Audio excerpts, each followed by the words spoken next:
The Mose Knows podcast, hosted by Cory Mose, greatly appreciates you for tuning into this week's episode. Enjoy. Good morning.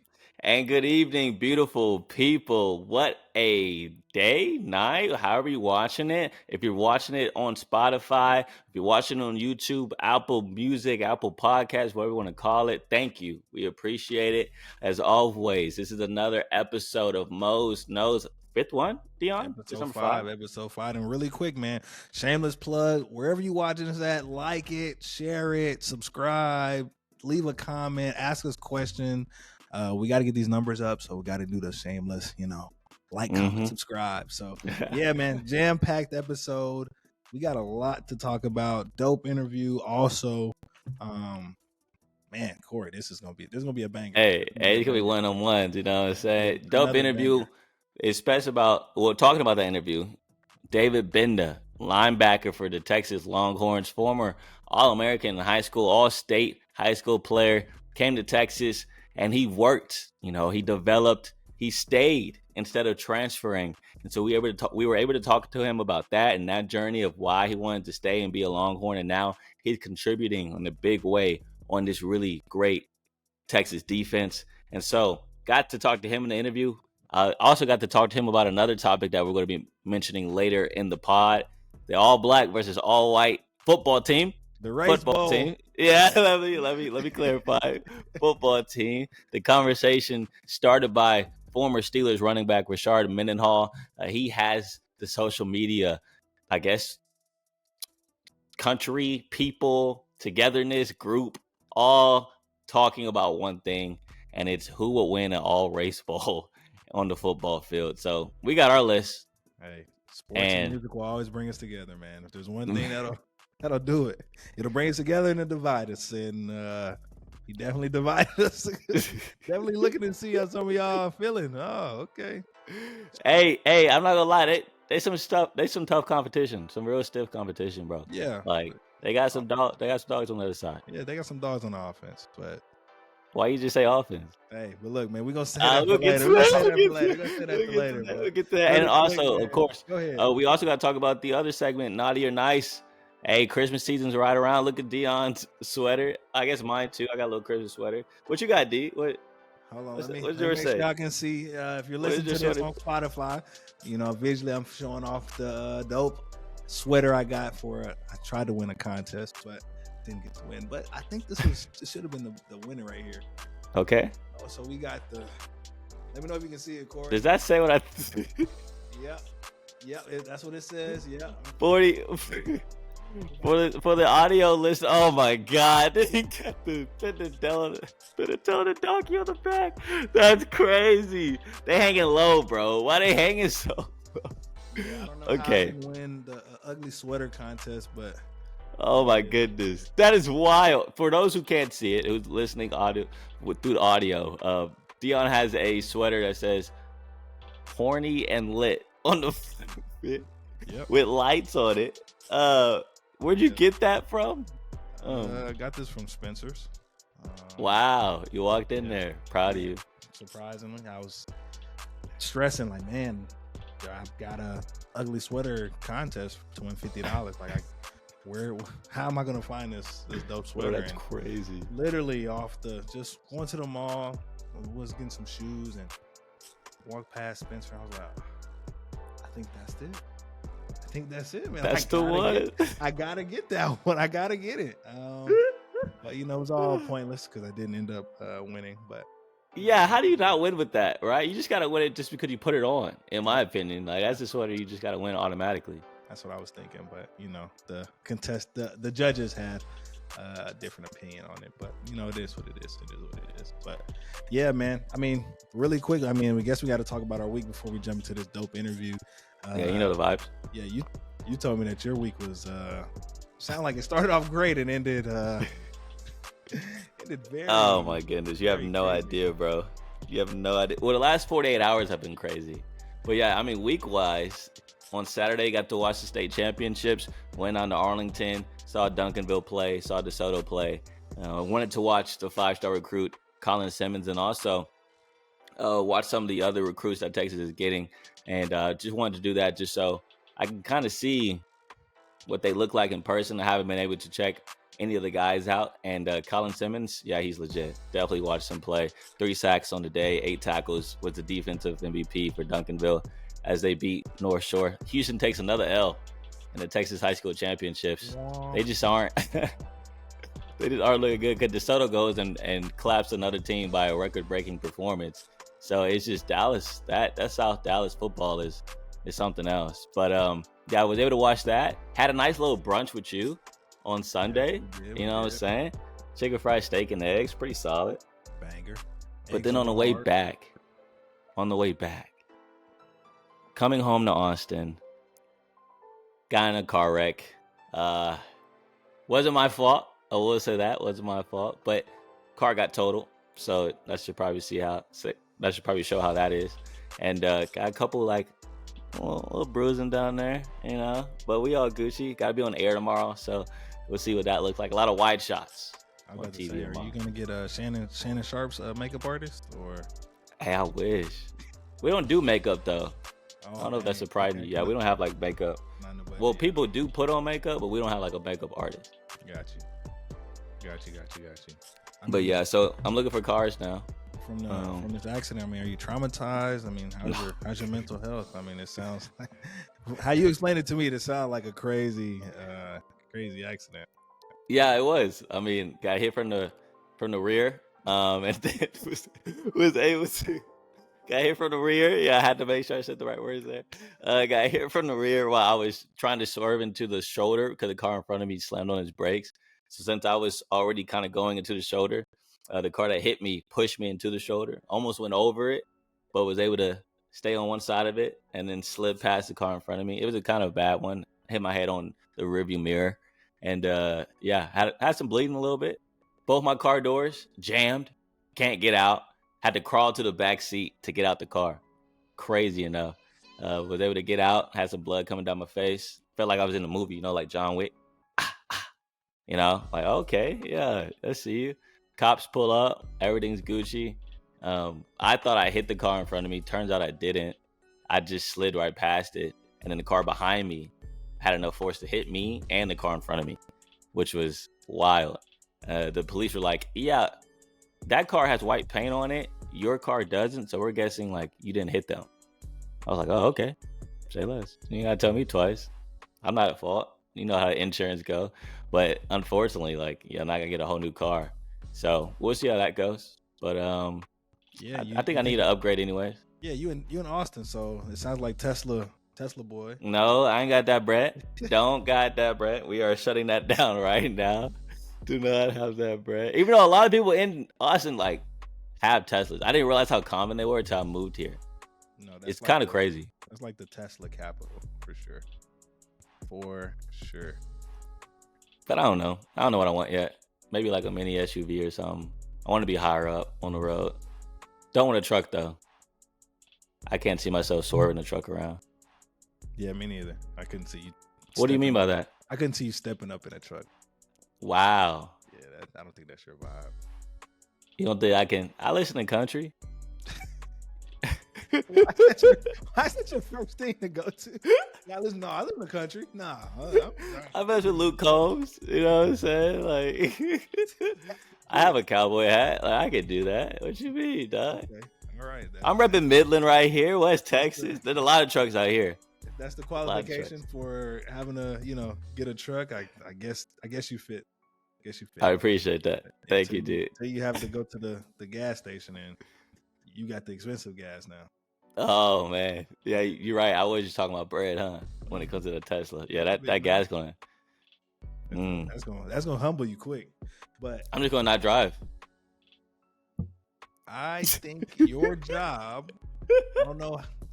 You can tell me. You prove me wrong, but I don't think your job will be okay with you riding a bike to work. Oh man, hey, get a little workout in. You know what I'm saying? No, I couldn't do that. I don't think. Yeah, especially since you wear suits, I would hate to see you. Good point. On a bike. Good point.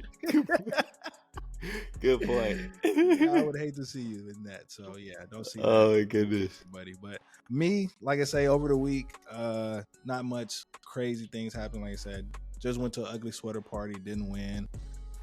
Kind of rough that, I didn't win that, but, I'm going to hopefully see if I can return this and get my money back. Apparently. Oh, you're going to return it? I mean, I don't have any other parties planned, so. Oh, you're not going to keep it for next year? I think it's a pretty solid one. Yeah, I'm kind of sad. It didn't win this year, so why would I rock with it again, That's fair. Yeah, so I'm going to hopefully see if I can return it. Somebody told me that Spencer won't let you return Christmas stuff, so yeah. Gonna put my Karen voice on and here you go. You talking about me turning into Karen last episode with the parking spots. Oh, yeah, now you're turning into Karen? No, if I'm gonna return, I'm gonna get this return, I promise. It's gonna be with me, or I'm gonna have to talk to a manager, the manager of the manager. No, you be doing that? No, I don't, but for this, I'm gonna get this money back. I'm definitely gonna get this money back. But yeah, let's go ahead and jump into this interview. Yeah, man. It was a dope interview. Shout out to Dave for joining us. It was a great talk. Yeah, I'm excited. Like we mentioned, a lot of different topics, going from NIL stuff to transferring to. Was able to speak to him about how he found out about Maalik Murphy leaving the team and announcing his intentions to transfer from UT, which is a big moment. A lot of people saw that coming, but of course, it is still sad to see a guy like him go because of what he meant to this team, and also him not being able to be with the team during the Sugar Bowl and hopefully the national championship. That also sucks, for a kid who's been with them since the beginning. But you got to do what you got to do, especially for your future. So excited about this interview with David Gbenda. Let's get this mug going. Yo, it's popping, everybody. Oh my goodness, here we go. We got the guy, the myth, the legend. Cheers up to the starting linebacker for Texas Longhorns, David Gbenda. How you doing, my guy? I'm good. How are y'all? How y'all doing? Man, again, another honor, another stellar guest on the pod. I mean, we're feeling great, man. We thank you for joining us. Of course. Yeah. Thank you, man. Yeah, I actually just saw David like a week ago at this NIL event. Dog guy, David, right? Yeah, big dog guy. I don't have one, but I love dogs. Yeah, I saw you playing with one. I was like, he feels like in his element right now. So why don't you have one yet? Too much time taken up with football, and that's a big responsibility. And I want to give the dog the time, that it deserves. It's gonna be my best friend. Gotta make sure I take care of it. Facts. Oh man. You have any dog names already in mind? Say like Chop. Draco or something like that. Just very generic names. Gotcha. Yeah. Hey, the fact that he was locked and loaded though, that's pretty good. Yeah. No, facts. I mean, Cory, remember when we had a dog for a minute? Hey, let's not talk about that. Let's not talk about that. Oh my goodness. But yeah, I saw you at the event. You spoke about like just now how you don't have a dog because football takes a lot of time away, of course, just like, jobs and stuff. And so why even have the time or go out and do the things like go to that NIL event with Hayden Conner, the pause event for Hayden Conner and his reasoning to help out the dogs and get a lot of dog donations. Like, you didn't have to do that. You didn't have to go out and support. So why take the time to do that? I mean, any way I can give back to the community and also help my teammate, I feel like would be the best use of my time, I feel like we get so caught up in a lot of things outside, championship games, this and there like that, but we just got to sort of reel it back in and give back to those who, like, help us get to where we're at. So just hoping to see some of the fans out there who supported just meant a lot to me, and just meant the world to help Hayden, because he's a good guy, great teammate. He's always been there. So, just want to give back to him also. Yeah, what is y'all's relationship like with the offensive line and of course like the linebacking room, and like when it comes to the offensive different positional groups, how do the defensive positional groups relate to each other, and how often do y'all get to hang out? I mean, usually the relationship is we go back and forth. We let them know that, our side of the ball is better than their side. Nah, but it's a good relationship. I usually hang out guys like Christian Jones. Usually invites me to eat all the time with them guys. So I'm usually just out and about with some of the linemen, usually occasionally. But it's a good relationship. I feel like they're always joking around and just helping us get better and just drop tips here and there.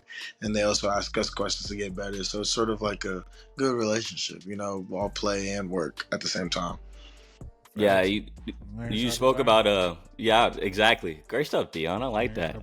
Hey, that's scripture right there. And so when it comes to that linebacking room, right? And you spoke about how the offensive line has gotten y'all better. I want to go back to that Big 12 championship, right? And you're going against the nation's leading rusher coming into the game. Does that type of thing motivate y'all in that front seven when it comes to that Texas defense? Yeah, it motivates us to sort of accept the challenge and prove to the world that that we're one of the best defenses in the nation, and that we're gonna prove to y'all every time we, you know what I'm saying, get out on the green. Just got something to prove every time we go out there, and I feel like with every challenge that we face, that it allows us to prove our point and just show the world what we've been working on. And was that like something? Oh, go ahead, Cory. Go ahead. No, you straight, dude. You got it. Well, yeah, I was gonna ask, was that something, you know, at the beginning of the season? Did y'all know that y'all were gonna be this good? I feel like we did. I feel like we did know, just us personally through conversations we had, and just understanding that whenever we had conversations, we had to be positive, and just the work we put in was just different and allowed us to just set ourselves apart from other people. Facts. Hey, bro. That's dope. I mean, back-to-back weeks, y'all came through and shut down top two running backs in the, in the conference and even in the whole country. So, I mean, what was that feeling? Like, dang, I know we're good, but geez, these guys scored, what was the stat? 40-something yards, 30-something yards? Oh, yeah. David, no. How much you thought all of them? I know. They were tweeting all about it, man. They were tweeting all about it. I think it was like 35 or 37 yards. But honestly, it's a great feeling to know that we're able, I don't know, it's just really fun. Just a great feeling that we could beat you in multiple ways. We have our stellar offense, but we also have our stout defense, you know. And our special teams has been picking up. So for us, it just gives us the confidence, you know, to go out there and face the teams that we're going to go up against. And y'all knew how good y'all were, right? And then after you win the Big 12 title, the conversation was, will y'all get into the college football playoff? I'm wondering, just in your personal experience, did you have doubt that y'all weren't going to get in? Because to be honest, I already had y'all in. So I didn't know if you had any doubt or the team have any doubt. The team we trusted in Coach Sark because he said, look, he's been a part of this rodeo. He's coached in playoff games. He's won playoff games. So he's told us that we just do what we need to do and handle what we need to handle, and everything will take care of itself. So we had the utmost trust in him, and judging off of like what we did, we felt like we were in the best position we could ever be in. And afterwards, after y'all got in, the boy Quinn, you saw the IG post for Bebo's cousin. What was your first thoughts? You laughing about it. What was your first thoughts when you seen it? Bro, I was just like, man, I was just speechless, bro. No comment on that one. Okay, say less. So when did y'all even see like the picture though? Did y'all see it before the game, after the game? A lot of people are asking, when did y'all see it? I feel like me personally, it was after. I saw it after. Got you. I didn't see it like during or before. I saw it after. Yeah, it was the day of, so I know that was kind of, everyone's like, man, what a situation that was. But, you know, from one quarterback to another, Maalik Murphy, unfortunate news of him transferring. I know that's a brother to you. He was a brother to the whole team. And so just wondering, was that news, how'd you take that news first off? I was a little heartbroken at first. I'm not gonna lie. I'm gonna miss Maalik being in the locker room. He was a great guy, great teammate. He was always one willing to work. And he was always putting a smile on everybody's face. But at the same time, I was happy for him because I know that the talent that he has, he's one of the best quarterbacks I've seen in a while. So I just know that he's gonna go out there and he's gonna kill it wherever he goes. And for y'all, did y'all get like any? I mean, did you get the news like everybody else got the news, or did y'all? Yeah, I got the news like everybody else. Okay, yeah. It's kind of sudden, unexpected. Then I was like, "Oh snap, he's here!" No, he's not. You know, that gotta be a tough tweet to come around your timeline in the morning. Off the wake up, like, dang, I'm losing one of my guys. Is that situation? Do y'all just text each other like, "Hey, bro, I'm gonna miss you"? You know, is that something you communicate? And we just usually try to reach out and text them like, "Best of luck to you." But Maalik, I have a great feeling that he's gonna do some good things. No, I feel it. I feel it. He's one of those guys really well. Yeah, in those 2 games, man, he balled out. He was able to be that. And Coach Sark talked about this a lot in the press conferences and stuff. Like, he went out and helped lead a team to beat Kansas State, and that Kansas State squad wasn't no chumps, you know. And so for him to do that, it must have been a real big thing. And so everyone sees the talent. Everybody in Longhorn Nation sees the talent. I know he's going to ball out wherever he goes. And just continue this conversation of transferring, though. That's something you didn't do. And that's something that you've been able to talk about, and now you've developed into a every down starter and to this team. And so, just wondering, that's the track record that you have in your life, because back at Cinco Ranch High School, in an earlier interview, I heard you talk about you could have transferred to Katy, but you didn't. You stayed at Cinco Ranch. And so, where does that sense of staying and developing in your personal life come from? I don't know. It really comes from like just seeing my parents work hard. And they told me, look, man, regardless of what's going to happen, like whatever you're doing, if you're doing it at a really high level, they're going to seek you out. And that's another thing my coach said. Coach Shaw, he would always say, one piece of advice I'd give you is become a master at one thing, and then you will be well sought out after. And so me being me, I just felt like I've done it in high school, and football's football. So if I do what I need to do and just work and tweak the little things to get better and actually contribute, then everything will take care of itself, in which it has. So I feel like just changing programs will just set me back a little bit and just change it up, Yeah, and you talked about work. Deon had a question actually about that work ethic you had early in your same career. same interview. Cory brought it to my attention that you was giving B+. You was giving B+ effort out there. That's that B+. I mean, it's a different level and a different. There's more that's demanded from you. I'd say it wouldn't be like B+ in comparison to like a guy who's a pro, who's just very disciplined and just showing up and doing, say for instance, a little 30-minute extra stretching, a little bit more film study. I just probably wouldn't do as much. I would say I'd do film study, but I wouldn't do a little bit more extra like stretching, or I wouldn't be like paying attention to my body, or I wouldn't be trying to stay a little bit extra and do like extra little technique things. I'd probably wait till the weekend in comparison to how I do it now. It's more of like a right after practice, or it's like a, hey, like the film is already scrubbed, like coach, what you seeing here, there, like, and I already have a better understanding of the defense because I've been in it for so long. So was there like a moment that where it clicked, where you needed to, you made that change? Or was this one moment on the field, off the field, that was like, okay, man, let me really lock in and start to take this B+ effort to that A++ effort? It was really a process, honestly. It started from like last spring, and it's just been going on ever since. The amount of work I've just been putting in and trying to pay attention to.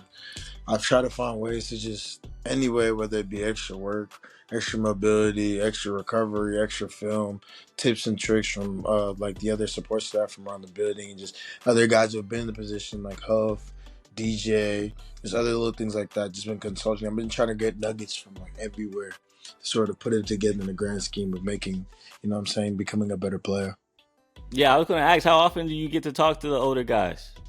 I mean, the older guys, I was literally just chopping up a Huff like earlier today at practice, asking him about the run and stuff, just championship run, and sort of the mood of the team, just to sort of gauge where everybody should be at. And DJ, I was talking to him yesterday just about like little techniques here and just what else I need to do to help us win. But just having the access to them has been helpful to us tremendously, because they've been there. They've been at the top, multiple levels. They've been through it all. So for them, they provide their guidance and sort of assist us like, hey, you want to do this in comparison to this. It's been very helpful, especially with us going as far as we have this year. Yeah, I'm sure I see so many older guys coming back and giving back, and like a Jermichael Finley. I was actually chopping up with Alex Okafor the other day, and just so many different guys from past teams that have been great on those teams and national championship teams. What's one thing that you've kind of taken from DJ, that one thing that you can say stands out and you think about every single day? I'll just say his tenacity and just his level of IQ for ball, just the different things he explains and how he explains them. It could be something little as, instead of doing this, just put your eyes here, and it makes a complete difference. And it also help us after practice with drills and stuff to sort of help us throughout the week of, this is what it's going to look like in comparison to how it's going to be, Yeah, and I'm sure you're going to need that into this bowl game, this playoff game, man. Washington faced them last year in the Alamo Bowl. Bigger stakes this time around, huh? Crazy to know. Crazy what a year does, huh? So with that, though, do you think about that game? Does that roll over at all? Is there like a revenge factor, or is the media just hyping that up? I mean, obviously they're a great team, and we have to watch the game, and it does not leave a good taste in our mouth. But they're a pretty good team, and I feel like it's going to be a really great matchup. I'm excited, honestly. I feel like the media is hyping up a little bit. This is going to be a good game. My apologies. No, you good. I feel like they're a great offense, so they're going to bring their A game, and they're going to expect to try to whoop us. So we got to bring ours too. Yeah, so I know with y'all being a top defense, I know y'all excited to be playing a stellar offense like this. I mean, what are you predicting? Are you predicting y'all blowing them out or close? You don't gotta answer that, David. No, I'm just you gotta answer that, David. I am interested though, like from Penix, you've been able to face against him, and now he was second in the Heisman voting. Do you see any type of improvement or growth from the last time you faced him to now the film that you watched? I'm just seeing more comfortability with the offense that he has. I'm just seeing the receivers and then him just gel. They're just gelling more than they have before. I'm just seeing the same thing I've been seeing, but just constant, like just little improvement. He's a pro. I'll give him that. He's a pro. So he presents a really great challenge with his arm and the playmakers that he has. So we have to be on our A game again. But like the Deon said earlier, this does present a really good challenge that just makes me smile, because if we're not able to handle this challenge, then I feel like we wouldn't be able to deserve it. But I feel like we'll be fine, and we'll be able to handle this challenge that Michael Penix brings with his arm. Hey, I'm excited to see it. What's up, D? I was gonna ask. I mean, I don't want to get too much in y'all's business, but has there been a strong quote that maybe coach has been preaching for y'all in the locker room for preparing for this matchup? Honestly, he's just saying we need to tighten down and just lock in, just put more of our efforts to being more intentional, just bring more intentionality about everything you do. You don't have school, we don't got everything, just watch film and just lock in. And he's also bringing in not necessarily the word sacrifice, but just buy-in, because it'd be good to, turn up and enjoy the ride that everybody's in Sonola. But honestly, bro, if you want to play in Houston, we got to lock in and look. We got to understand the challenge that we need to do and what we need to do when we get into Nola. It's not a vacation; it's a business trip. So we just got to get a great understanding of that. And I feel like we'll be fine. You talked about playing in Houston. Some of the guys like Quinn got to play home in Dallas for the Big 12 championship. What would it mean to you to play in the national championship in H-Town? Man, that'd be crazy. The Natty in H-Town, that should be lit, bro. Even though I'm a kid, man, that would be dope. NRG, how many people watching? Millions tuned in, millions in the stadium, and most of those people, and it's gonna be a home game for being 100. There's gonna be a lot more orange, but man, one game at a time. Yeah. One game at a time. I already know. Yeah. I already know. That boy's speechless. I don't got words for this. He said I gotta take it 1 year. No, I can definitely just imagine the shoes that you're in. I'm like, yo, that can be a crazy thought. Of like, dang, you can't write nothing better than that, especially for somebody, where you're from. You can't write a better story than that. So, I mean, this is, like I said, this is gonna be a great matchup. I'm loving the energy that you're giving. I can tell that, it means a lot to them. Yeah, I can tell they're licking their chops, waiting to play. So this is dope. And I just was curious, David, when it comes to making the college football playoff, right? Because I've been with y'all, since Big 12 media days. And, one thing that y'all talked about at that moment was winning the Big 12 championship. And so the talk of college football playoff wasn't really there. And so now that you accomplished that goal, do y'all feel like y'all have a sense of freedom and like less pressure, because there wasn't this overarching, we have to win it all. It was win the Big 12. Y'all did that. Now just play ball because y'all deserve to be here. Nah, there never really was pressure. We've looked at every game like it was a Big 12 championship game. And to be real with you, ultimately, our goal was the Big 12, but everybody goes to the national championship. We just knew that. We just looked at it. We just strike as a goal off our list. First off, we need to win the Big 12. We win the Big 12, everything, like Coach Shark said, everything will take care of itself. So we understood that after the Big 12. Okay, boom. Now we're going to the national. We have a chance for the college football playoffs. That opportunity within itself was already a blessing. So we just knew that we didn't want to just come here to be a part of a blessing. We wanted to, win it all. So us winning it all allowed us to. Us getting the opportunity allowed us not necessarily to get relief because there was no real tense.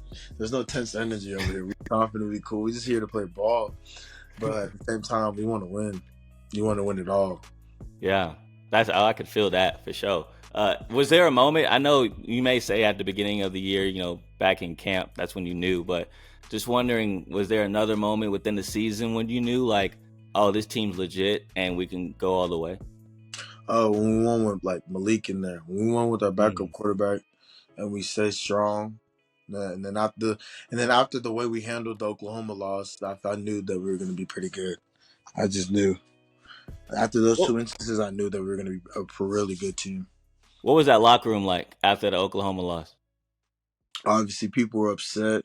Yeah, we knew we should have beat them. We should have won, but kudos to them. They played their balls off, and they played hard. So they won that game, but we knew we had to correct it, and our goal was ultimately to play them again in the Big 12. We were looking to play them again in the Big 12 championship. We had that circled again, but y'all did y'all's job. Yeah, we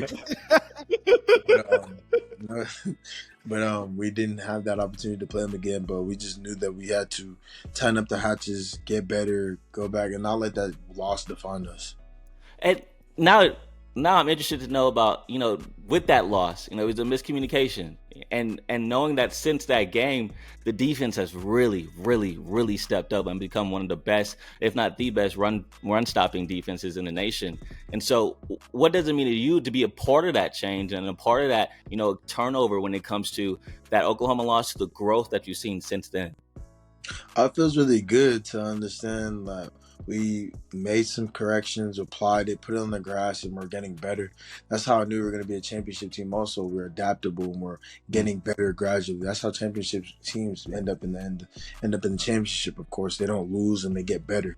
That's what the most teams, when they don't win, they stay stagnant or they don't improve. I saw a simple improvement in the offense, defense, and special teams throughout the season, and I feel like that's what's gotten us to this point. Man, we're all excited. I know Longhorn Nation is. Just me as a sports guy, I'm covering it. I'm excited just to be along for the ride. So thank you as well for letting me be able to go to New Orleans, because if y'all didn't make it, I wouldn't be going to New Orleans, So thank you. And that's real, from a media perspective. And so can't wait to cover y'all there at the Sugar Bowl. But also, I just want to know beforehand, before you get there, time with family, you going to be able to get that? Yeah, of course. Like I said, Okay. I'm going home this upcoming weekend before Christmas, and we'll be coming back a little later. So I'll have more than enough time to be with family, and then we'll also have time to lock back into get some extra days in before we leave. So it's a pretty good schedule, honestly. What are you most excited for to go home? What are you most excited to see? Just see the fam, really. Just to see the family, be with them on Christmas Day. That's really a great opportunity. And so also talk about just catch up, talk with them about football, life, and some things like that. What do you do when you're not focused on football? You seem super locked in, but what does your downtime look like? Are you on the game? Are you go for long walks on the beach? Like what long walks on the beach is crazy. I used to be chilling. I'd be chilling, bro. I'll be out the way, either napping or just playing the game. I don't really do too much. Are you big into Netflix? Like what does that look like for you?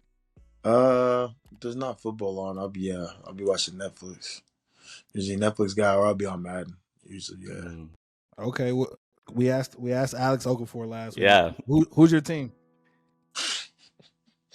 Oh, he's gonna get some hate. I'm gonna have to go with the Texans. Yeah, hold it down. The vibes. Hey, CJ be slinging it. I know. He hurt. I know. Hey, Case Keenum, is he a Houston legend at this point? I feel like. Yes. I mean, to be honest, at UH, balled out. Yeah. Now at the Texans, balling out. Like, he's low-key been holding it down. Yeah, he was doing his thing. Big time dub. Did they pull out a win this week? Yeah, they put out a win. They did. Yeah. Case Keenum, bro. Hey, no disrespect. My bad. Jeez, that's dope. Okay, so you're a big Madden guy. I mean, what shows catch your attention? What are you watching on Netflix right now?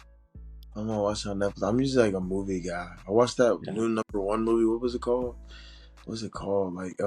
Angelina Jolie. I just seen that. It was interesting. What was it called? Already sounds fire. The new joint. It's the one where she turns into a computer at the end. No, not that one. Man, what? What is that plot? It's where she that one I can't remember the name of it, but she ends up like unlocking her full brain and she knows everything and something like that. But I can't remember the name of it. No, I forgot it. But yeah, that's what I'm watching right now. So question though. I know since you on like Netflix, you say you be chilling and stuff like that. When you scrolling, have you seen this conversation happening on Twitter about this all black versus all white teams? No, yeah, I seen that. That was great. That was funny. We need to know who you putting your money in the hat for. Who you rocking with? Who do you think? Let me see. Who do you think? They don't got no corners. What do you think? They don't got no corners. Yeah, they got no corners, no secondary. No secondary. You got Harrison Smith from Minnesota, and that's it. You're cooked. Yeah, I'm not gonna lie. Cooked. They showed the offense. Oh no, they showed the defense. I was like, who are these? The pass rush nasty though. I will say that. Crazy. Pass rush nasty. TJ, the Bosa brothers, Max Crosby. Even though I feel like we should get Max Crosby. Just brother. Just saying. Hey, just saying, bro. Just saying. But I'm cool with Myles Garrett though. Myles Garrett and Michael Parsons. We Gucci. Get the job done. Yeah, we Gucci. We Gucci. Lineup. I know. Crazy lineup. And with no kicker. Yeah, I will say that. 2-point conversion. No kicker. We gotta go only twos. We're going tush push every time. You said what? We can go for it. Don't matter. Yeah, tush push. Yeah, no. Oh yeah. We're going tush push 2-point conversion. Push our way into a victory. That's hilarious. Oh man, that's crazy. Yeah. Well, I tell you what though, David, we're about to kick into that actually after this interview, and so I just want to say thank you so much for taking the time out. You didn't have to do this. I know you have a lot of things on your plate, so just thank you. Man, thank y'all for having me, man. This is really fun. This is dope, man. It's dope. Yes, hey, sir, anytime. That's the wishes, man. We hopefully I can see my boy Cory and y'all in Houston. I can't wait to see this whole thing fold out. Cory's been predicting super high scoring games, and like y'all might do some damage and lock them up. So congrats to y'all, man, and I can't wait to see how this whole thing unfolds. So thank you for joining us, man, for real. Man, of course, it was good seeing y'all. Man, that was awesome. Just blessed to be able to talk to one of the guys that are currently on the team. I know that's a hard ask sometimes with everything they got going on, but thank you so much again, David, for hopping on. And dude, can't believe that he shared so much with us, especially when I asked him about the moment when he knew that this team could accomplish what they could accomplish. And he said when they won those 2 games with Maalik, with the backup quarterback, that's when he kind of knew, oh, this team's legit. And so, a lot of people kind of wonder, was it the OU game? Was it when they beat Bama? But for him to say after the Kansas State game and the BYU game was kind of interesting to me. And that also shows why Maalik was so important to this team. Yeah, and I think my favorite part of the interview is asking him about him being able to play in Houston, if they beat Washington.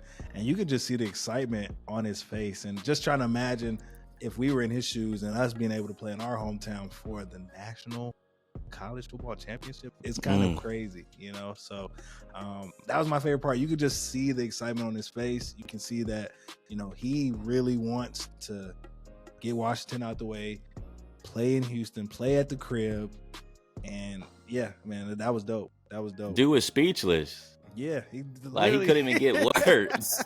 Dude couldn't even get words out about like how much excitement he had to be able to play at Houston, if that is the case, if they take care of business at the Sugar Bowl. But yeah, man, like that was a great interview. And of course, he talked about his prediction for the all black versus all white football team that's going on, a conversation swirling around. He said it's not even gonna be close. He said, who I got, bro. So who I got, man. If you haven't been on the social media streets, the Twitter streets, Rashard Mendenhall sent out a tweet today. We're definitely gonna put this up there. You want to read it out? Yeah, let's go ahead and pull it up, man. All right. Yeah. All right. Here's a tweet right here. It says, "This is, by the way, Rashard Mendenhall. I don't even know where this came from. Yeah, I'm trying That's to figure seven. out Let's first start off the with guy that pissed this guy off to send this up. first is at 7:45 a.m. The dude woke up and chose violence. Like I don't understand what he was doing this early in the morning, tweeting this type of stuff. But he caught one of them get ups or I don't know, first take something. Good morning footballs, yeah, something. And he was like, "Yeah, no, I'm sick of this." So here's the tweet, y'all. It says, "I'm sick of average white guys commenting on football. Y'all not even good at football. Can we please replace the Pro Bowl with an all black versus all white bowl so these cats can stop trying to teach me who's good at football? I'm better than your GOAT." Bro, first off, that last line isn't true. CMC, Christian McCaffrey, White Hope, whatever they want to call him, he's better than Rashard Mendenhall. But anyways, what a conversation starter. Oh my goodness. Man. So that sparked everything around the NFL I'm sure sphere. He was not expecting that to turn into something. That blew up. I mean, the memes I saw, crying, laughing. The ones I sent in our group chat, hilarious. Oh my goodness. Oh my goodness. And I mean, like, everyone's talking about it. Like, there's a tweet from JJ Watt. You know, he quote tweeted it. It's like, hey, we get cooked at corner because no one's covering Tyreek. And so, like, it's great to see all the fun type of conversations happening around it. And even, Deon, you saw a video, huh? With someone actually putting or making a roster, I guess you should say. Yeah, there was a lot of our white brethren putting a roster together to, you know, take on the tough task of dealing with our black brethren. Let's go ahead and pull up the video here and let him tell you who he has on the offensive end, and then we'll tell you what we think we should have on the defensive end. Starting off, the whole offense is going to revolve around our man, Jason Kelce, right here. To his right is going to be Zach Martin, and then Lane Johnson. To his left is going to be Quentin Nelson, that's at left guard, and at left tackle, we have Colton Miller. So, we then have Cooper Kupp down here, and we also have Adam Thielen over here. People are saying that Puka is off limits, so he's off limits. We're going to run with a tight end. Of course, Travis Kelce. We have a lot of depth at tight end, not a lot of depth at wide receiver, so if we need him to, Kelce can play slot, and we can put Kittle or Sam Laporta in at tight end. Also, we have Kyle Juszczyk as our fullback. We're going to really be relying on the run game here. Obviously, we need the fullback as a blocker. And then, of course, Christian McCaffrey is going to be our running back. Okay. All right. I think Solid. Decent. I mean, I guess we're gonna counter. Yeah. I will say this though before we start. They can have Puka. They can have him. I mean, I don't think he has any black in him. So I mean, you could have Puka. I guess so. Yeah. Yeah, that's fair. cool. That's fair. They need some, you know, not help, but I guess. You know what? I'm so confident in the defense. F it. Why not? Why not? Cooper Kupp and Puka. F it. You know. So, I mean, y'all can have him. yeah, Y'all can have him. Y'all can do it. I mean, look, when we're starting off this defense, I mean, this front four is disgusting. We got Myles Garrett. Oh, the freak. We got Myles Garrett on one side. We got Micah Parsons on the other side. Who's stopping that? I get it. Lane Johnson, cool. You got a nice little tackle, but Myles Garrett and Micah can't stop that. Yeah. Aaron Donald, baby Aaron Donald in the middle. Justin Mbukwe? Matabuki. Yeah. He's tied the NFL record with at least half a sack in 11 straight games for the Baltimore Ravens. Yeah, the team calls him baby Aaron Donald. That's what Lamar Jackson said on national television after the game Monday night. And so, yeah, it's kind of crazy, right? You got Aaron Donald and then baby Aaron Donald on the front four. To start that off, I mean, they're cooked right there. But I mean, go ahead and tell them who we looking at for linebacker. Yeah, linebacker. So this one got a little dicey though, right? Because the all-white squad, just if we're being fair, they got all the tight ends, So like T.J. Hawkinson, Travis Kelce, of course, you got those dudes like that. Sam Laporta, the rookie. Mark Andrews, thank you. And so a lot of tight ends. Give you that. Jake Ferguson for the Cowboys, solid. So you got to have linebackers that can cover. And so I'm thinking going Fred Warner, of course, the best coverage linebacker maybe ever that we've seen for San Francisco 49ers. Demario Davis for the New Orleans Saints, great coverage linebacker, and also Deon, like he's just a vet, 12-year vet, leader on that defense. You need the guy with experience and that can cover dudes like Travis Kelce and like TJ Hawkinson. And then lastly, Baltimore Ravens, Patrick Queen. He can get to the quarterback too. So if we want to rush 5, we want to blitz another guy, because their offensive line is nice. They got a lot of O-linemen that are pretty solid. So we may have to blitz another guy. So let's use Patrick Queen to do that. And so that's the linebacking core. But that secondary, I feel sorry for Cooper Kupp. And then he had Thielen on the list. You're cooked. Yeah. They're going to need Puka. He was great in fantasy in the beginning, but with these guys, I'm sorry. We got Sauce Gardner. No ragu. Yes. That side of the field's blocked. Jalen Ramsey on the other side. Just locked down. They're gonna have to run the ball for sure. It's gonna be tough. Gonna have to run the ball. Cameron's gonna have to run the ball 45 times because it's gonna be tough to throw the ball. I got all the faith in Burrow, but you got those two guys on the outside. It's locked up. Yeah.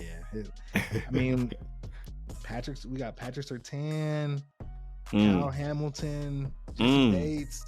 You're not getting nothing deep. No one's getting open. Like, that's all man-to-man locks, bro. Man-to-man. Yeah. Like, it's no zone over here. We're locking you up. So, yeah, those guys on the outside. And then you mentioned Jesse Bates, one of the best, deep ball trackers when it comes to that free safety spot. He's picking off anything. And man, that crew in the secondary is nice. So the defense is solid. Yeah. But like you said, we got to stop Christian McCaffrey. Can we do that? That's tough. He playing MVP ball right now. That's true. But I got so much faith in that front four. That's a nasty front four, yo. Hey, that monkey is crazy, dude. Put all the stacks together. Jesus Christ. Yeah. What we got punters and kickers. Let's wait to talk about some weaknesses. Let's wait to talk about the weaknesses.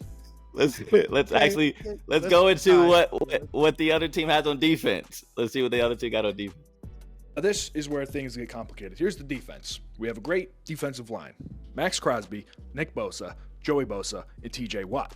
Now behind them, okay, we got Matt Milano. He's the quarterback of the defense. That's a good pick, right? But then it gets a little squirrely. Logan Wilson at linebacker, and this might be a surprising pick, but Alex Anzalone is going to be playing the other linebacker spot. As for corners, I went with Riley Moss. He is a rookie out of Iowa. He plays for the Broncos. Got to do what you got to do. He has experience at the position. Harrison Smith, we're moving him from safety to corner. He has experience as a D-back.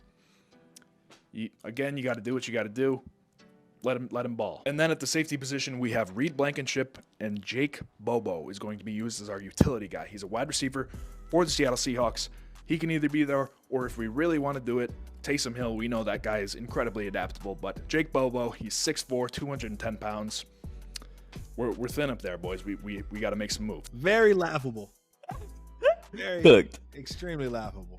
Cooked. Bro, if you got a dude named Bobo at the back of your defense, come on, I can't take you seriously, dude. I can't take you seriously. Yeah, no, they're cooked. Hey, but the front four. Yeah, no, for sure. Front four solid. Yeah, it's gonna be rough. It's gonna be rough. I think we have a solid O-line that's gonna give our offense enough time, but it's definitely gonna be a dogfight at the front. On the front lines. Those Bosa boys, you know how they feel about playing against. Never mind. They just really, get up for some type of games, So that's gonna be a great little matchup. And then TJ Watt, arguably the best defensive player playing right now when it comes to the NFL. So yeah, they got some dogs. They got a lot of dogs. And then the linebacking core is pretty nice too. But like you said, offensive line, we should be straight. So quarterback D, who we got at QB1? Oh man, I think it's this one's not a tough decision. We got to go Lamar. Wow. We got to go. Yeah. Lamar. Now before people freak out about why not Patrick Mahomes, I don't want any excuse. I don't want us to win it all and then they'd be like, well, that's half our trophy. Like, no, we're not going to do that. We're not going to give you any type of out. So we're just going to go with Lamar. So we don't have that conversation at the end of the road. So Lamar, and also Lamar's playing like MVP right now. Exactly. I mean, he's balling out. Exactly. Got his team number 1 in the AFC. So on the list here, this was, I don't want to say controversial, but it's debatable. I know you got Kamara on this list. Yeah, that's fair. Could have done who would you like? Who are you thinking? Man, we got options. So yeah, there's so many good black backs. Come on, I mean, you could go Saquon, but yeah, you go Saquon. Kamara does give you that flexibility of kind of doing everything out in the backfield. So I'm not mad at it. Appreciate it. I think on the receiver end, I mean, it's pretty simple. You got to go Tyreek. Have to. You got to go Justin Jefferson. Mm-hmm. You can go when he's healthy. Yeah, when he's healthy. You can go Jamar, AJ Brown, DK Metcalf, CeeDee Lamb. I mean, at this receiver spot, they can take turns. They can take turns, especially with those corners. Oh yeah, they can. Oh man, they're moving Harrison Smith from a safety position over the corner. They got a rookie from Iowa. Let's turn at the other corner. No, that Iowa defense is nice. I'll throw that out there, but it's Iowa. So, man, what a secondary they got, and Tyreek is gonna run right by them. Tight end though, yeah, they have a lot of good tight ends. This is something that we may not. They got all be the a strong suit. They got all the dogs, but I think for sure. I mean, we do have some viable options. We got Darren Waller, we got Isaiah Likely, David Njoku. So we do have some solid tight ends. Yeah, I got some options. We can got some options. There. So, I mean, and then we got. I like Likely too, because he had that connection with Lamar already. They already have that relationship, so that helps out.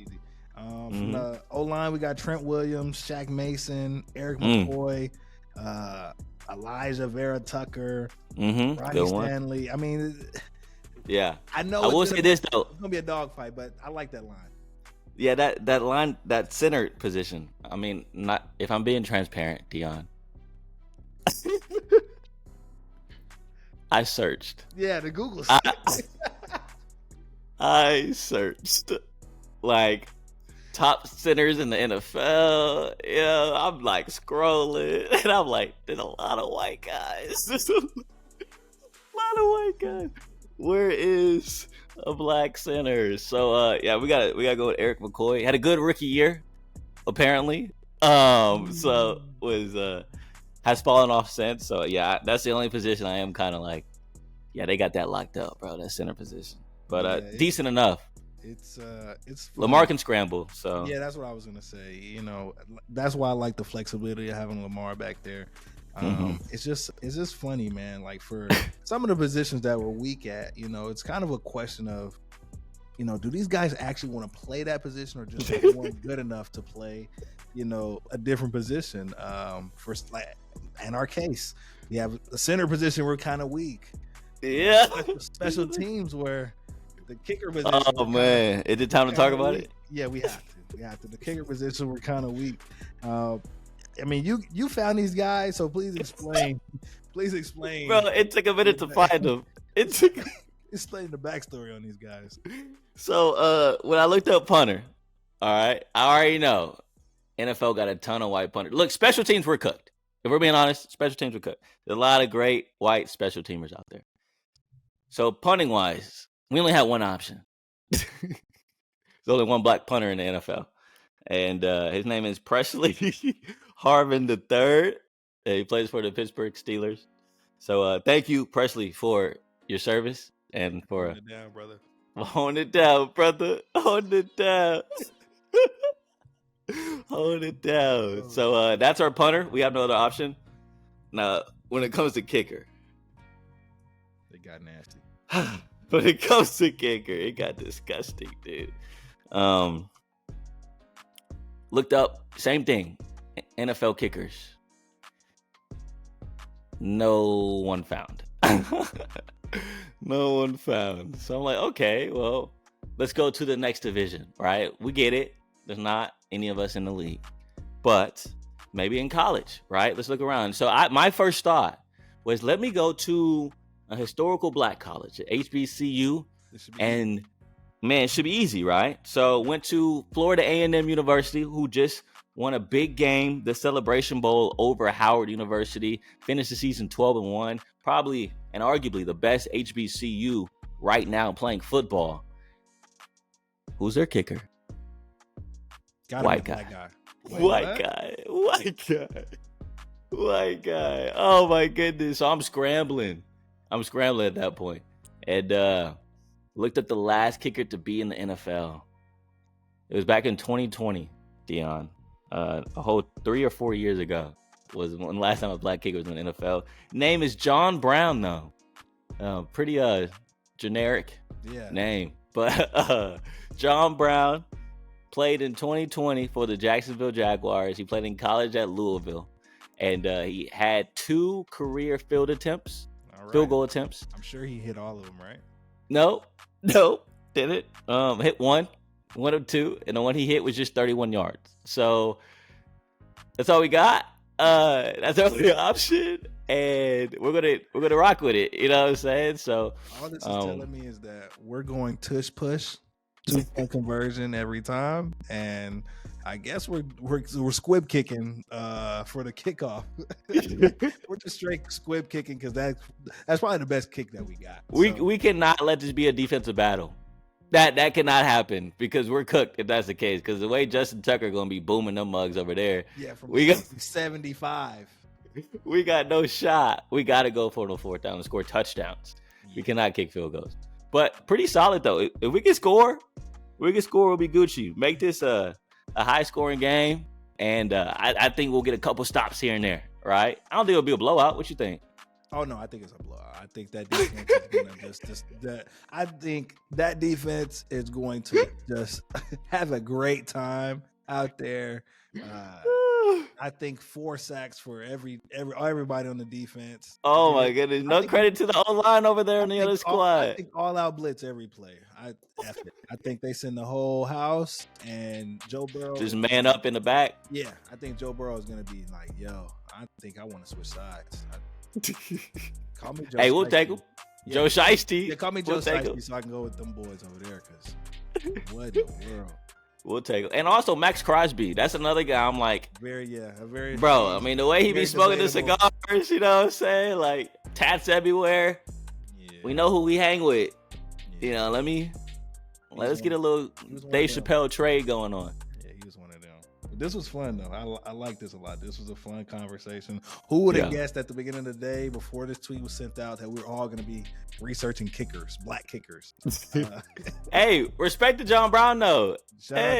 Proud of you. Shout out John Brown. Wherever you have John Brown, I hope you're doing good, man. Because you holding it. I don't know. Is he still in the league?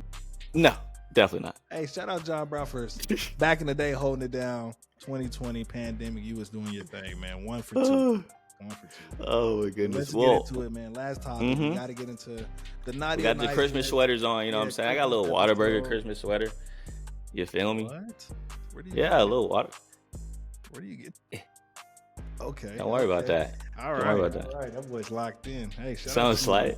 Shout out to you. But we got a naughty or nice list, man.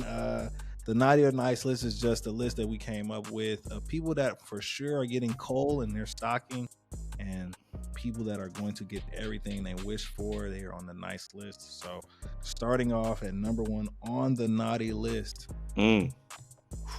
This is a naughty for show. Naughty for show. Sad day, man. It's crazy. This one happened today as well. Big freaky man, Anthony Edwards.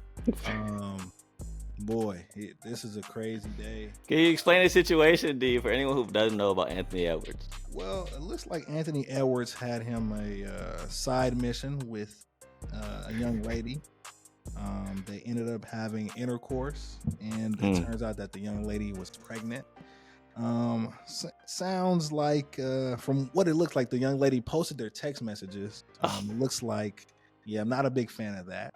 Looks like the young lady told Anthony Edwards that she was pregnant, and Anthony Edwards wasn't having that. He was texting her back on some, hey, you need to go take the plan B. Like, man, send me the video. Crazy. Send me the video. Send me the video. Send me the video. Hey, yo, can you send me the video if you take That's all I cared about, bro. All I cared Yeah. about. Crazy. I mean, I was reading the text like In text. yeah, In text. yeah. I'm just Like, there's Adam- like vanish mode on IG, bro. You can do that. Adam Silver just be waking up every day like, damn, just another dummy. I'm never gonna be able to pass this league off, man. LeBron, can you stay till you 55, bro? Because And then, did you see the statement that his team released? I Anthony Edwards. heard that he made an apology, but I'm still confused why you apologizing. Why? I got it right here. I got the statement. So please read it. it says, I made comments in the heat of a moment that are not me. That's cap. And that are not aligned with what I believe and who I want to be as a man. All women should be supported and empowered to make their own decisions about their bodies and what is best for them. I am handling my personal matters privately and will not be commenting on them any further at this point. His PR team was working. Oh my goodness. They had the statement ready to go. Because this happened so fast. It's like, oh, texts are out. Oh, here's a statement. Boom. So props to the PR team, though. They're on the nice list. But yeah, Anthony. That's tough, man. This dude trying to sell a sneaker and she want to do this. Bro, in the midst of a sneaker. Yes, exactly. Every time one of these dudes get a sneaker, some bad news come. Ja Morant get a sneaker. Now he got a bunch of videos of him with guns. Zion get a sneaker. Now he just a freaky frog and he with all the stop it. And he eating frogs and tables. Yeah, eating tables and frogs. It's just yeah, it's tough, man. That's number one on the list, though. All right. Who you got on the list? For the naughty list, Yeah. let's talk about the Oak Hill Christian school that you showed me the other day. I was like, what are you talking about? This school got beat by 94 points. 94. What? what is going on? This is oh man, I don't know. A college. This is a college, by the way. I don't even understand how this team scheduled a game with a D1 school. This team is not a D1 school. They're not a D2 school. They're not a D3 school. They're not a JUCO. They're not an NAIA school. This school is oh my goodness. This school is in the NCCAA. Whoa, not the NCAA? No, they're in the National Christian College Athletic Association. NCCAA, Oak Hill Christian College. And they played a D1 program and got slapped around. This school's in Minnesota, and they had an undergrad enrollment of 80 people 2 years ago. So I'm just trying to figure out who paid who. 80 people. 80 people. So most of the people, it seems like most of the people are on a sports team. They have a plethora of sports teams for whatever. Do they have trainers, or do they train themselves? Or I think who puts ice on them? I think they're wrapping their own ankles. That's crazy. I'm just trying to figure out who scheduled this game. If you see the footage of this game, it's abysmal. It's abysmal. I think the coach is just getting free money. I don't think they coach, or apparently they're like 2-2 on the season or something. Oh, they won some games though. They won a couple games on the season, but okay, props to them. Yeah, the footage, that footage, if I was them, I would be embarrassed. That footage needs to be burned. I wouldn't want that footage to be out. Like, that footage was terrible. To get blown up by 94, you have to live with that for the rest of your life, and that's crazy. Imagine your kid, you having kids, and that's gonna be yo, pops. What is this? Well, didn't you go to this school? Yeah, you was on the basketball team, right? At this year, right? You were on the team at this year. When you shooting consistent air balls, you dribbling off your foot. It's like, oh man, my pops was a bozo. This really reminds me of our next person on the list, right? Hold on. This reminds me of the people that in high school that played basketball in PE, and they thought they were just so good. Oh, not you talking about the PE Warriors. The PE All-Stars. If you know, come on, bro. You know those guys. They had hoop dreams too. Yeah, and so did Oak Hill Christian College. They need to give those dreams up, man. But boy, look, Oak Hill Christian College is comparable to number 3 on the list. That's what I was saying. Kind of goes with the theme. I think the Pistons are probably recruiting from this team, because the Pistons, they are number 3 on the list. They are currently as of this recording, on a 23-game losing streak. 20. You're in the NBA. You're a professional athlete. You lost 23 straight games. You talk about their kids at Oak Hill Christian. Think about pros when they get older and their kids. This is on record, bro. Like, this is bad. It's bad in Detroit right now. Let me see. The last time they won a game, I think, was in November or late October. Oh my goodness. Yeah, they might go into the new.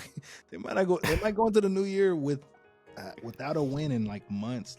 What happened? And the problem I have is that they've had high draft picks. Like, they've had chances. They had Cade Cunningham, then they drafted Jaden Ivey, and it's like these guys are supposed to help out the Detroit way. They had Blake Griffin, got rid of him after he led them to the playoffs. Like, what happened to Detroit? And we hear all these stories about the bad boys, and of course we got to see Chauncey and Rip Hamilton and Ben Wallace and them boys, But since then, it's just been bad. Yeah, and I feel they got Monty Williams. They gave him a bag. Man, gave Monty I thought it was a good hire too, but we all did. But boy, the last game they won was on October 28th against the Bulls. Oh my goodness! Before Halloween. The last game. Oh my goodness! After that is yeah. How much? I wonder how much their tickets cost. This is it courtside. I think I saw something was like, courtside. I don't know, but I think what cheapest ticket? Yeah, like $20, 15, 20. Oh man, that's a steal. Yeah, that's a steal. Is it really? If you're gonna watch that? Here you go. Some people are saying the same thing about that Kansas City receiving core. Oh man, the next person on the list, Kadarius Toney. Oh yeah, the honorable mention. Honorable mention, Kadarius Toney. Oh my goodness. You're getting coals in your stocking for sure. But he can't catch a break. I don't know. He can't catch a break. He can't catch anything. He can't catch anything.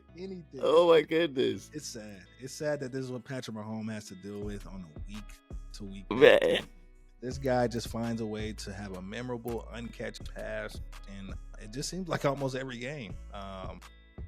Patrick Mahomes, man, if your black side comes out and you have to, call this dude a couple words that you don't usually call him, we understand. I don't blame you. I don't blame you, my brother. I don't blame you. If you need to call your dad to help you get the words together, to talk to this brother how he needs to be talked to, I do not. Oh my goodness! Offsides last week, dropping passes, turning into interceptions this week. I mean, you just can't predict any of this happening, and it's so funny, but also unfortunate at the same time. I mean, the guy just cannot get it together.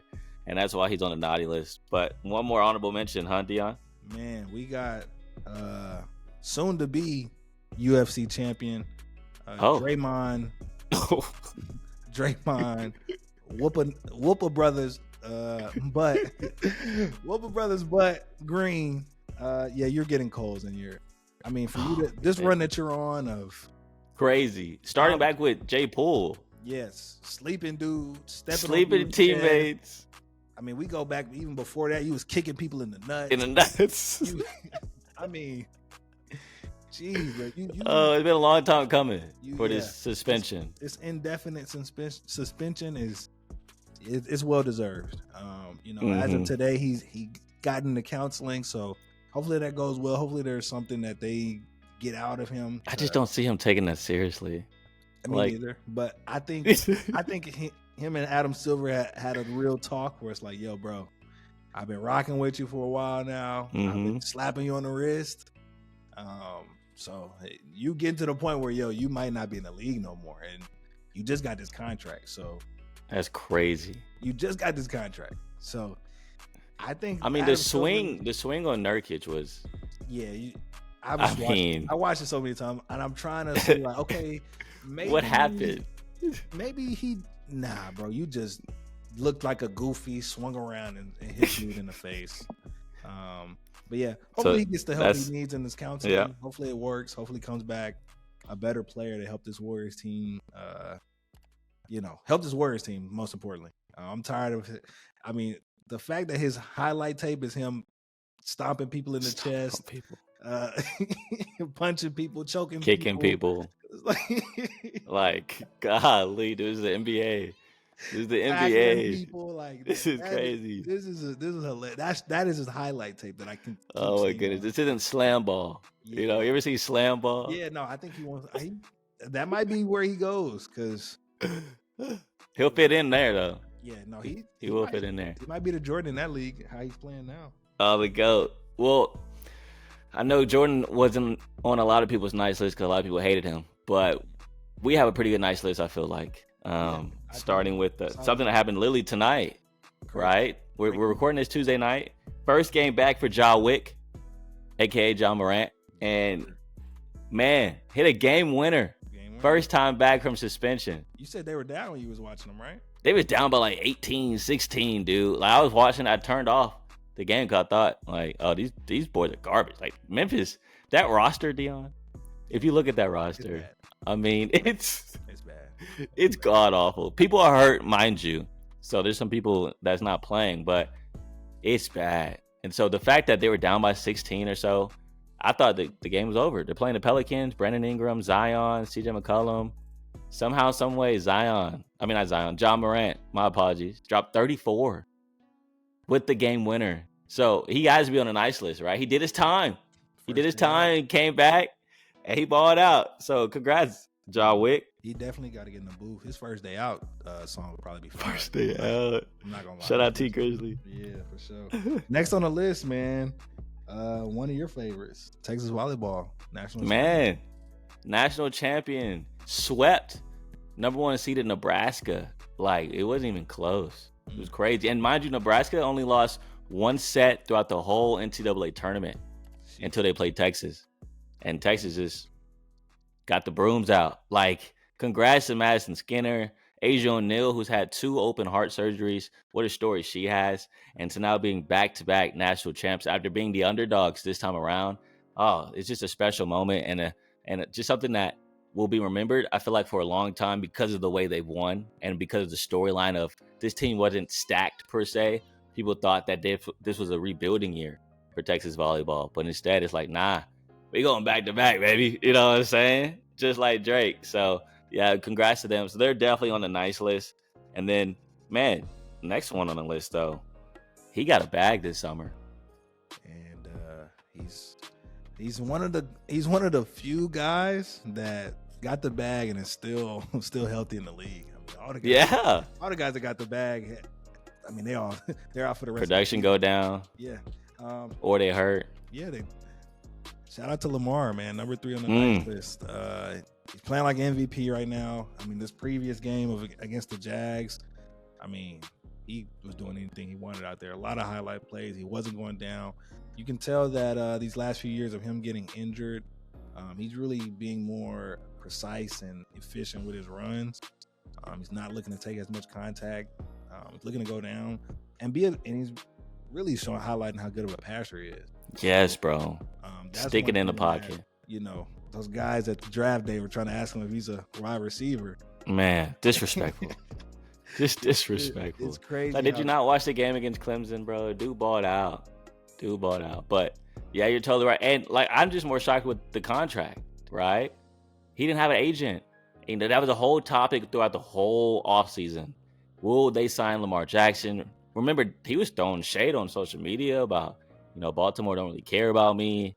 They're not really sticking up for me and this and that. There's a lot of he say, she say when it comes to those negotiations. But he stayed true to his word, didn't get an agent, represented himself and his mom, like, was right by his side, and he got the bag. And he's, like you mentioned, playing like an MVP candidate even after getting the bag. And that's something you don't see a lot. And so, yeah, definitely Lamar's on a nice list. Top of the AFC right now. That game against San Francisco, though, that's going to be something to watch, man. Nice game. I think it's on Prime. Super Bowl preview? Maybe? I think so. Maybe? Just right saying. Now, if nothing changes, I mean, after the performances we've seen this weekend, I think that would be a nice Super Bowl. I'm not going to lie. Yeah. The last time they faced each other in the Super Bowl, do you remember? That was Colin Kapp.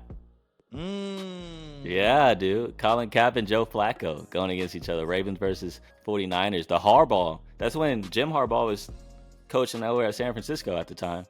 And his brother John Harbaugh was the head coach of the Ravens. So, Yeah, bro, that was a crazy game. The lights went out during the game. Like, I think like halftime or something. Yeah, that was that game. Yeah, dude. Golly. Yeah, that was a crazy game. Ray Lewis, his last game, got the dub. You think they bring Colin back for the game? Come on, bro. Just gotta ask. Hey, man, shout out to Lamar. Honorable mention on the list, man. Honorable mention, David Njoku. I mean, you said his house was burning down. Yeah, he got into a fire. Half his face got burned, and didn't even miss a game. That's the crazy thing. Remember, he came in with that mask on before the game. He didn't want to show his face because that's how bad the burns were. And he played the game, had a couple catches in that game, and really didn't miss a game, even after having those bad burns. And now he's balling out. Had 2 touchdowns last week, giving a lot of Joe Flacco's targets now. Joe Flacco trusts him, and it's crazy to think that, like, Joe Flacco, we just talking about him playing in the Super Bowl against Colin Kaepernick. Like, dude's still balling out to this day, so shout out Joe Flacco. But yeah, what a story for David Njoku, man, coming back from that burning and balling out and continuing to be a safety blanket for the old Joe Flacco. So yeah, props to David. Yeah, and I think that leads perfectly into our last honorable mention is, I mean, when we look at 2023, the scripts have been oh my goodness.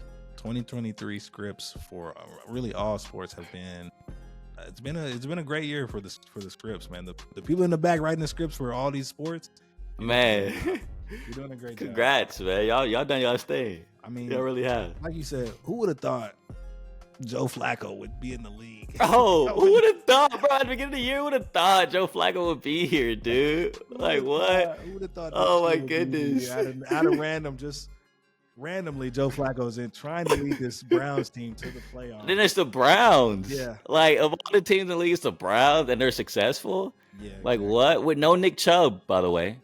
No Nick Chubb. So I mean, that's so many injuries. The year of the backup quarterback. Man. Yeah. Minnesota, Pastronaut, Josh Dobbs. Talk about backup quarterbacks. Coming out of nowhere, getting traded to a team a week before the season, plays really well at Arizona for the team that's trying to tank.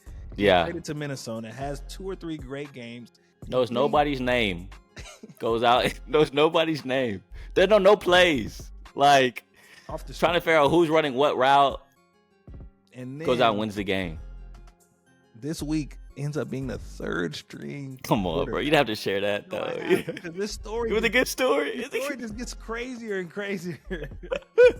I was shocked when I read it over the weekend. I was like, dang, why is his name? Why do they keep saying this guy starting? Ain't the starting quarterback Dobbs? Like, what are they talking about? Then I went to go look. It's like, oh, he's the 3rd. He's for real the 3rd. Yeah. I thought it was a typo.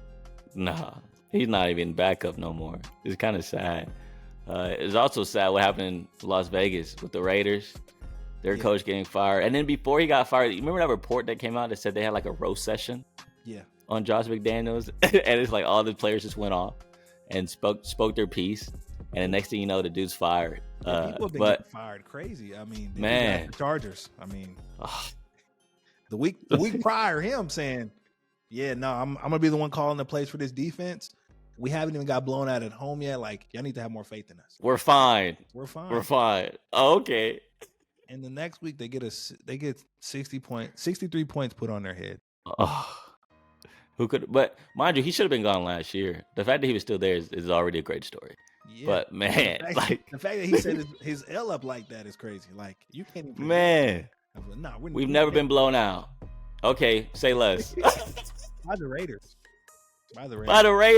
Who, by the way, what a story on the other side of it. Coach Pierce, former New York Giants Super Bowl champion, and now he's getting a chance to be a head coach, and you can see that he's bringing back that Raider culture and those vibes. And Max Crosby post-game smoking a cigar on the desk, like, you just don't, no shirt on. Like, that's real cool to see. The Raiders are presumably back. You know, at least the culture is. Yeah, at least the culture. But that's not even just like NFL. Like, let's jump over to like the NBA. Well, actually, Aaron Rodgers though. Let's not forget about Aaron that whole saga. Yeah, them hyping it up hard enough. Hyping it up is thinking like, oh man, the Jets are finna go crazy. They're a contender. 4 plays, tears his Achilles, and then he just holds it over the whole season that he's coming back.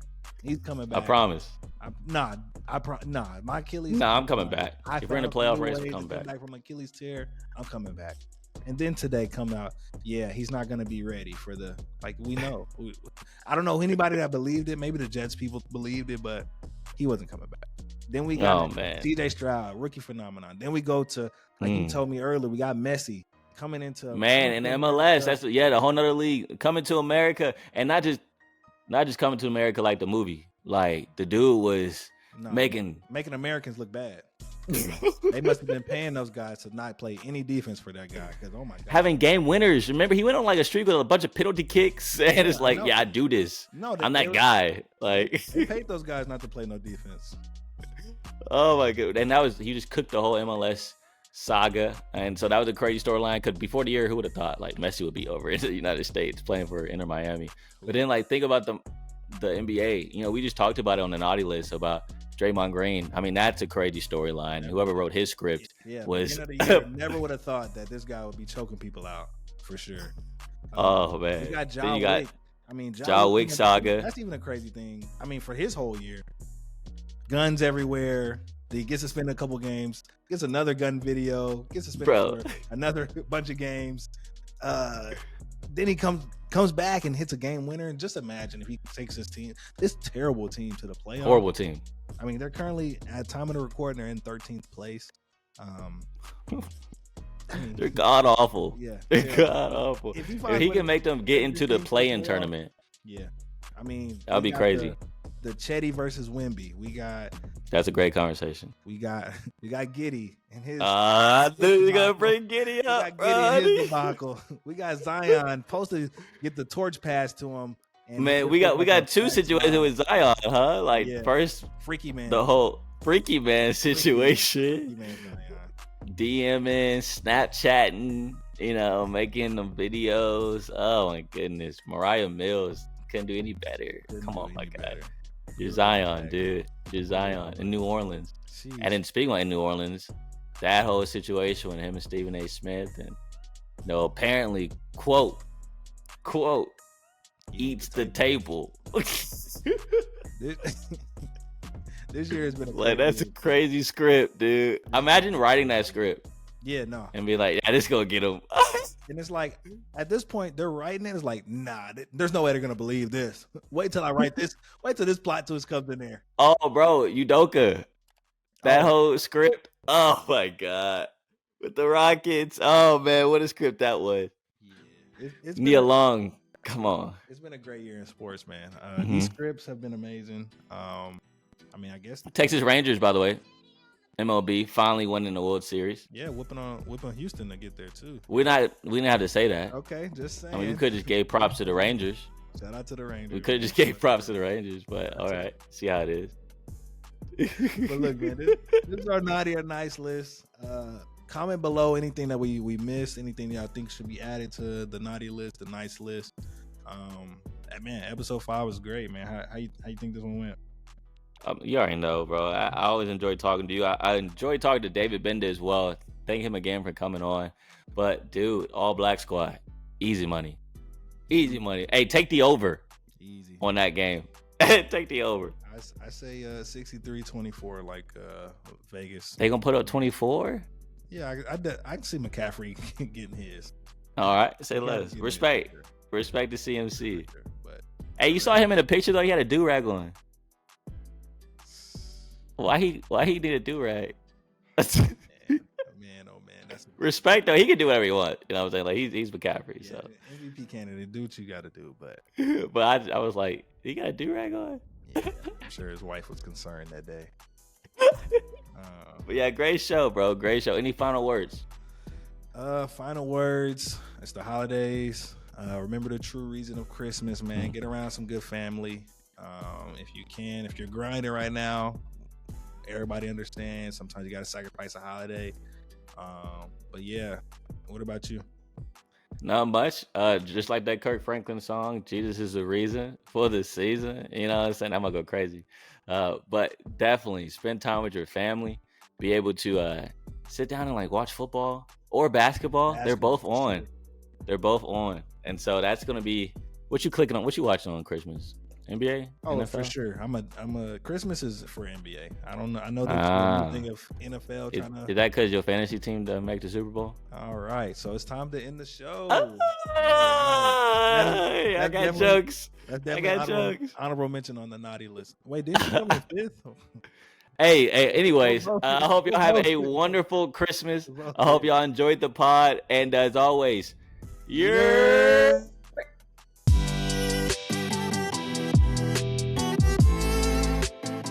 We hope you enjoyed that episode. Stay up to date with Mose Knows by subscribing to Cory Mose on YouTube or simply searching Mose Knows on Spotify or Apple Music. Thanks for listening and have a great week.